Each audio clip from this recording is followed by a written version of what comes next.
اور یہاں سے نکلتے نکلتے یہاں جب پہنچتی ہے تو جسم جو ہے یہ ساکت ہو جاتا ہے، خاموش ہو جاتا ہے، غیر متحرک ہو جاتا ہے۔ کلا اذا بلغت التراقیہ، یہاں تک پہنچ جائے وکیل من راق، اور شور پڑ جائے کہ کوئی ہے دم پھونک کرنے والا۔ رقیتن کہتے ہیں دم پھونک کرنا، کوئی حساب کتاب کرنے والا، کوئی نجومی بلاؤ، کوئی پیر بلاؤ، کوئی عالم بلاؤ، کوئی لے آؤ۔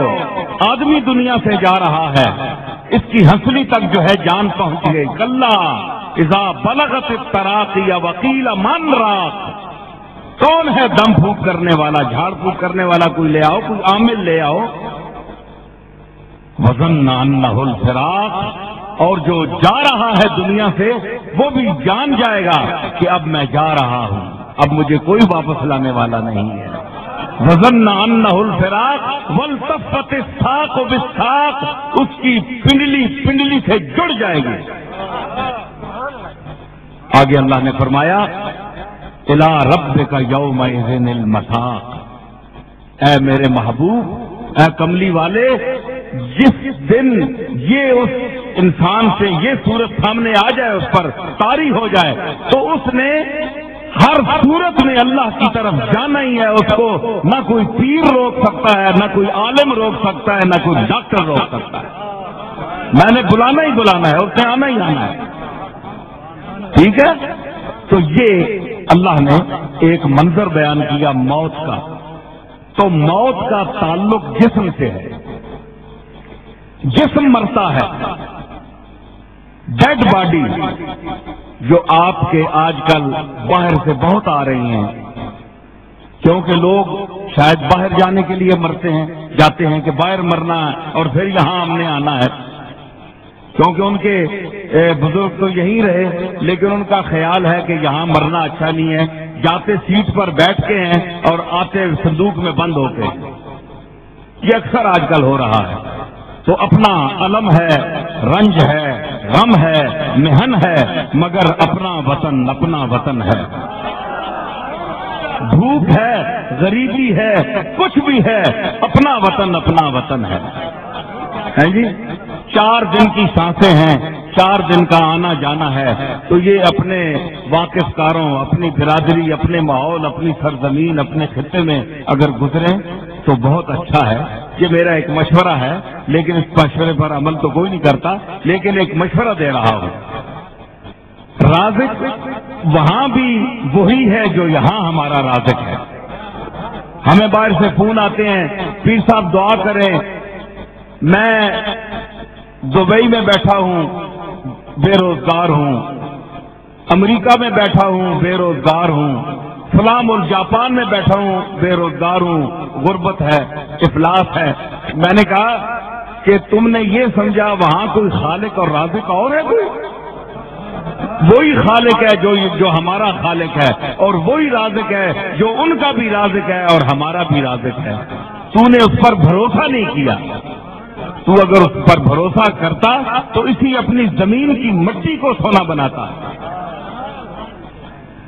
تو اللہ نے فرمایا کہ اس دن اس نے جانا ہی ہے دنیا سے۔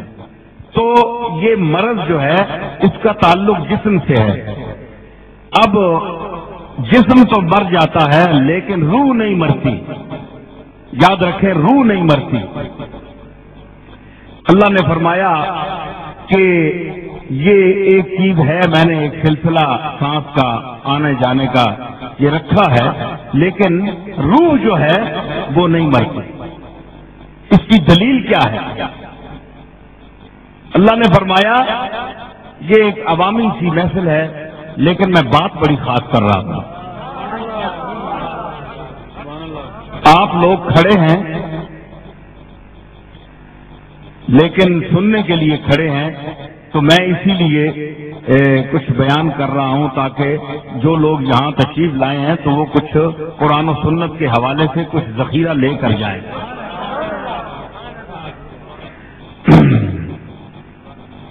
تو جسم جو ہے یہ حادث ہے، اللہ نے فرمایا حل عطا علی الانسان حین من الدہر لم یکن شیئا مذکورا، یقیناً انسان پر ایسا وقت گزرا ہے کہ جو وہ قابل ذکر چیز نہیں تھا. ٹھیک ہے نا؟ یعنی ایسا وقت انسان پر گزرا ہے کہ وہ قابل ذکر چیز نہیں تھا.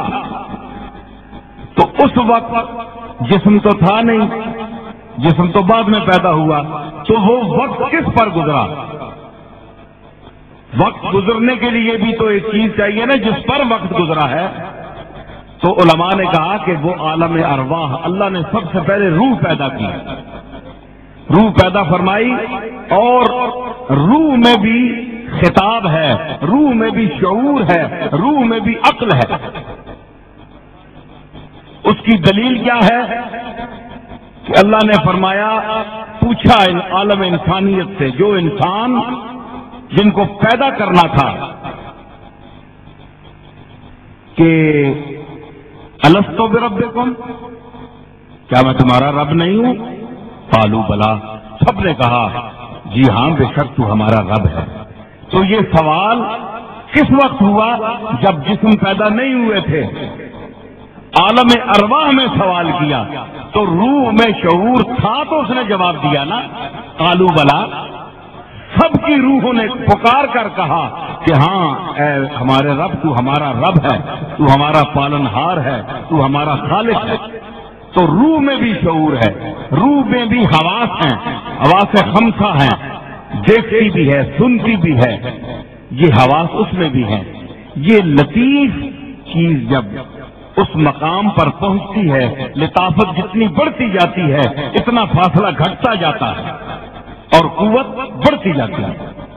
ایک ہے حواس خمسہ ظاہرہ، کیونکہ بھائی یہاں ڈاکٹر بھی ہوں گے، ڈاکٹر بھی سنیں میری بات کو. حواس خمسہ ظاہرہ جو ہیں وہ 5 حواس ہیں. تو وہ حواس جو ہیں یہ ظاہری ہیں. یہ ظاہری کان اگر میلا ہو گیا تو اس میں دوائی ڈال کر ہم میل نکالیں گے. آنکھ میں اگر پتھر آ گیا، کوئی ٹھوس چیز آ گئی، موتیا آ گیا تو ہم آپریشن کرائیں گے. ٹھیک ہے نا؟